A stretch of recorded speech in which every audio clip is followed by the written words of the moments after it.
Assalamualaikum warahmatullahi wabarakatuh. Perkenalkan, nama saya Hermin Sekalastari dengan NIM 220302140009 dari kelas M 2022A. Di video kali ini saya akan mempresentasikan materi tentang Pancasila sebagai ideologi bangsa dan negara Indonesia.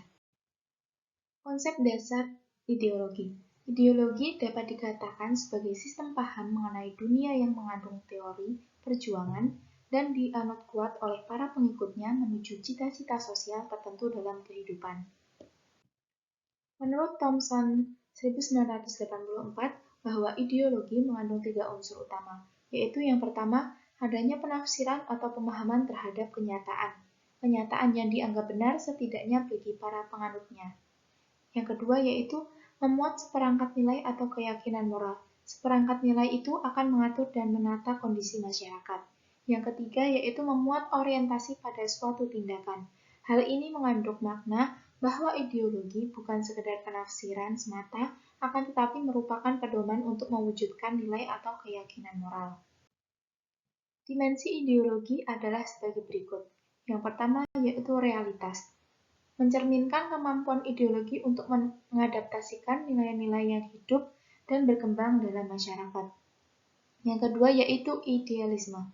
Kadar atau kualitas idealisme yang terkandung di dalamnya mampu menggugah harapan, optimisme, dan motivasi bagi para pendukungnya, sehingga gagasan-gagasan pokok yang terkandung di dalamnya benar-benar diyakini.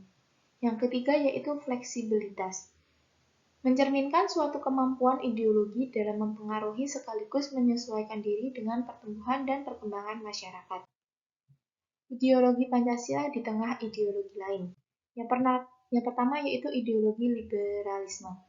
Ideologi liberalisme berpangkal pada ontologis, bahwa manusia pada hakikatnya adalah sebagai makhluk individu yang bebas.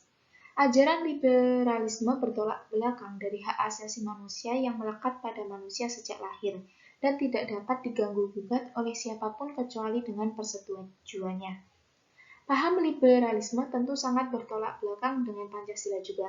Tentu saja kebebasan yang sebebas-bebasnya tidak sesuai dengan Pancasila yang mengandung manusia sebagai makhluk Tuhan, yang mengemban tugas sebagai makhluk pribadi dan sekaligus makhluk sosial, sehingga dalam kehidupan bermasyarakat, wajib menyelaraskan kepentingan pribadi dengan kepentingan masyarakat, dan haknya selalu dikaitkan dengan kewajibannya terhadap masyarakat. Yang kedua yaitu ideologi sosialisme komunis. Tokoh utama yang mengajarkan komunisme adalah Karl Marx, 1818 sampai 1883. Masyarakat yang dicita-citakan komunis adalah masyarakat komunis yang dunia yang tidak dibatas oleh kesadaran nasional. Hal ini bertolak belakang dengan ajaran Pancasila.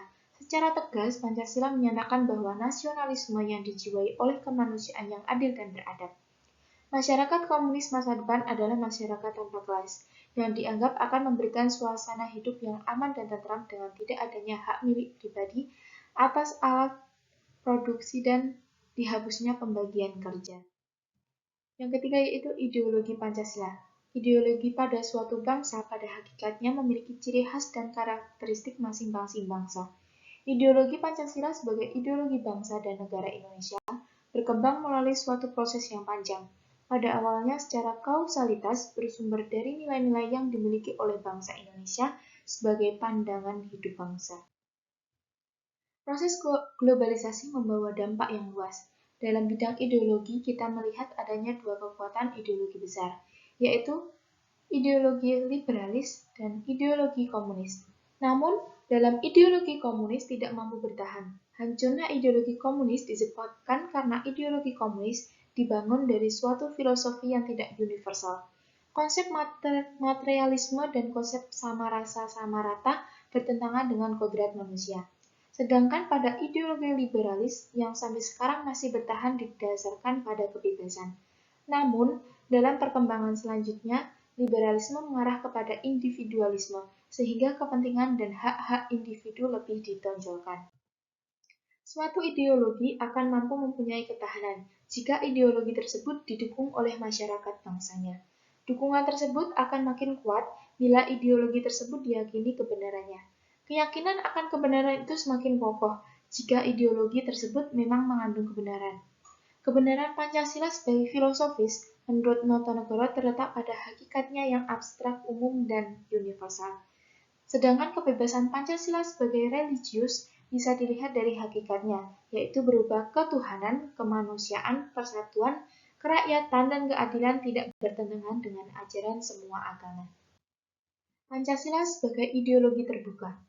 Pancasila sebagai ideologi terbuka dalam arti nilai-nilai Pancasila tidak dipaksakan dari luar, melainkan digali dan diambil dari keyakinan rohani, moral, dan budaya bangsa Indonesia. Fran Magnus Suzeno 1987. Hal ini menyebabkan Pancasila mampu menyatukan bangsa Indonesia yang terdiri atas berbagai suku, adat, dan kebudayaan serta agama. Pancasila ideologi sebagai ideologi terbuka.